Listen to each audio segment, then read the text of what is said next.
السلام علیکم دوستوں، welcome back to our channel find Urdu. Desecration کا مطلب ہے بے حرمتی، بے ادبی، مقدس چیز کی توہین۔ ڈیسیکریشن کا مطلب ہے کسی چیز، جگہ یا مقدس شے کی توہین کرنا یا اس کے احترام نہ کرنا۔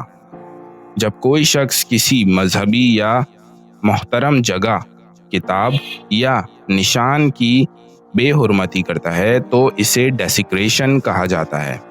Vandalizing a palace of worship is an act of desecration۔ عبادت گاہ کو نقصان پہنچانا ایک بے حرمتی کا عمل ہے۔ تو دوستوں، ڈیسیکریشن کا مطلب ہے کسی مقدس یا محترم چیز کی توہین کرنا جو ریلیجن اور ایتھکس سے جڑا لفظ ہے۔ امید ہے آپ کو ڈیسیکریشن کا مطلب سمجھ میں آ گیا ہوگا۔ ملتے ہیں نیکسٹ ویڈیو میں، شکریہ۔